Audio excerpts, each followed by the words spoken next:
Qui est le plus important, c'est de voir ce problème un petit peu comme un lièvre et une tortue. Parce que la tortue, pourquoi elle gagne? Parce que tout doucement, elle fait un pas devant l'autre et elle finit, quoi qu'il arrive, par arriver à la destination. Alors que le lièvre, il essaie d'en faire beaucoup, beaucoup, beaucoup, et il s'essouffle très très vite. Moi, je suis un lièvre, c'est-à-dire que je suis très très fort pour me mettre à fond dans quelque chose, me dire ça y est, c'est parti, on y va.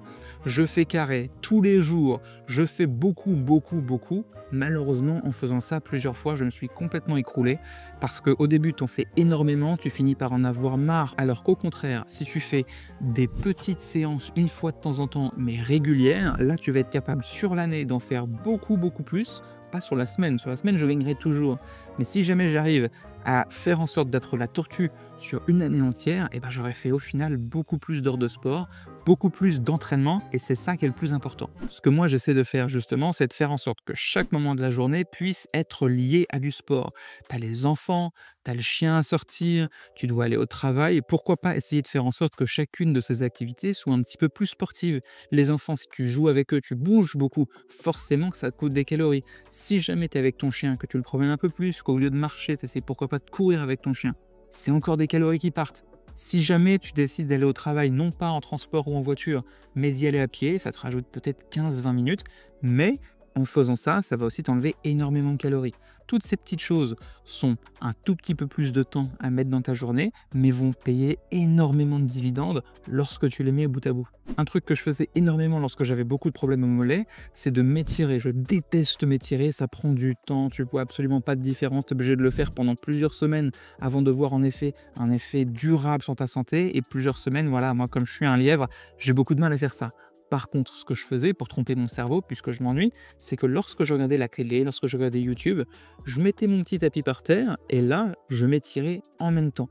En faisant ça, ça m'évite de devoir trouver vraiment du temps pour pouvoir faire ces trucs-là. Non, les moments où de toute façon je suis crevé, je vide mon cerveau en regardant quelque chose, et ben en plus je fais ce petit exercice et ça fait une différence parce que je me blesse beaucoup moins depuis. Donc voilà, j'ai cherché tous les temps morts dans ma journée, tous les petits moments où je faisais rien, et j'ai essayé de caler comme ça des petites choses, des petits étirements, des petits exercices qui me permettent de gagner du temps, de gagner des calories, de faire en sorte que ma journée soit pas complètement perdue et que le ventre soit pas en expansion constante jusqu'à l'infini.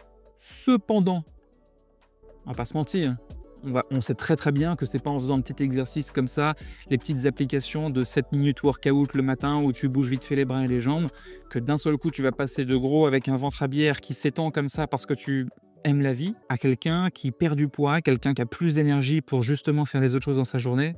C'est pas comme ça que ça marche. Ce que je te propose, personnellement, parce que ça a marché extrêmement bien sur moi, c'est de faire en sorte d'optimiser le sport intense.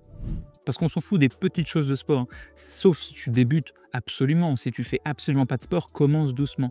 Mais si tu fais un petit peu de sport ou si tu es vraiment sérieux sur une perte de poids, sur le fait de t'améliorer, moi, ce qui a marché avec moi, c'était de faire en sorte d'optimiser les séances intenses. Par exemple, si tu vas à la salle de sport, lorsque j'y vais, plutôt que de me dire je vais me faire une séance d'1 heure, je vais me faire une séance de 2 heures, je vais faire vraiment à fond, je vais tout faire, le petit muscle ici, le machin là, ou alors je vais courir super loin, faire un truc incroyable. Non. J'essaye de faire en sorte de faire les choses les plus importantes et de les faire les plus assidûment possible. Par exemple, si tu vas à la salle de sport, on s'en fiche de savoir si tu vas entraîner le muscle de l'avant-bras, est-ce que tu as pensé à l'arrière de l'épaule, tous ces trucs-là. On s'en fout. C'est super sympa lorsque tu as beaucoup de temps et que tu peux faire un petit peu tout.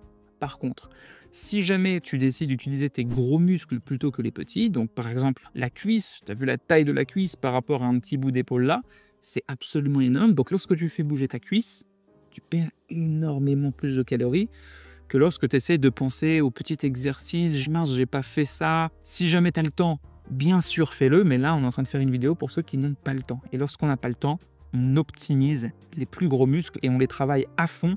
En 15, 20, 30 minutes, tu peux avoir une séance extrêmement efficace et faire, encore une fois, la loi de Pareto, faire 80% de ce que tu dois faire pour t'améliorer en seulement 20% du temps.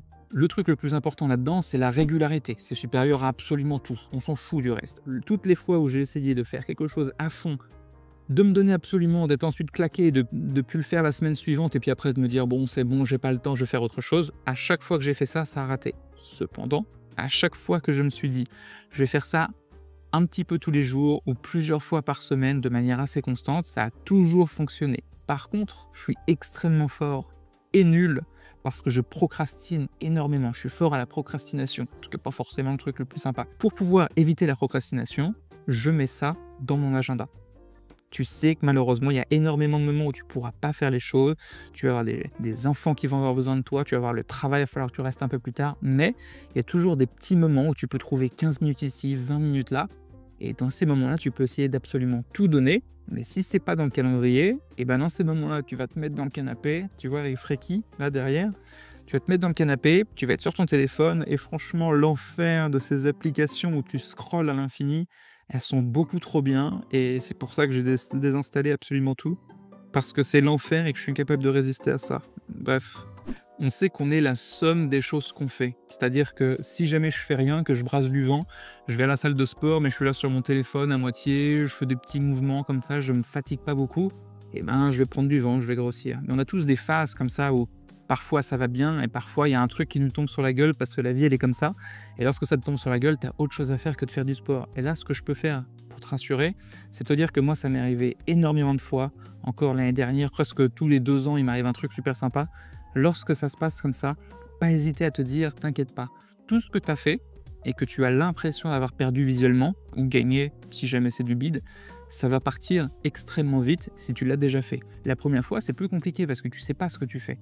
Tu essaies de t'entraîner, tu essaies de manger différemment, mais ça marche plus ou moins, alors tu passes du temps à apprendre, comprendre, et lorsque tu fais ça, eh ben, tu acquiers des compétences qui vont vraiment te servir pour plus tard. C'est-à-dire que maintenant, toutes les fois où j'ai eu des problèmes, où j'ai dû m'arrêter pour le sport, où j'ai dû m'arrêter de faire gaffe à la bouffe, plus ou moins par flemme, plus ou moins parce que des fois, la vie elle est comme ça. Lorsque j'ai dû reprendre ensuite, parce que je l'avais déjà fait plusieurs fois, je vais beaucoup plus vite, je suis beaucoup plus efficace et ça me demande beaucoup moins de temps. Simplement, il n'y a pas de secret, ça va te demander d'être assidu, c'est-à-dire de le faire régulièrement, plusieurs fois par semaine. Et lorsque tu le fais pas longtemps, 15 minutes, 20 minutes ici, fais-le à fond. Si à la fin de ta séance de 15-20 minutes, t'as pas du tout transpiré, peut-être que t'as pas fait à fond. Et si t'es plus un débutant, donne un peu plus. Un truc que tu peux faire une fois que tu as mis un pouce bleu sous la vidéo, c'est aller voir cette vidéo-là. Parce que là-dedans, je t'explique comment est-ce que tu peux commencer à courir, surtout si tu es en surpoids, pour éviter de te blesser et pour gagner du temps parce que tu fais pas les mêmes erreurs que moi. Voilà. Merci beaucoup pour ton temps et à bientôt.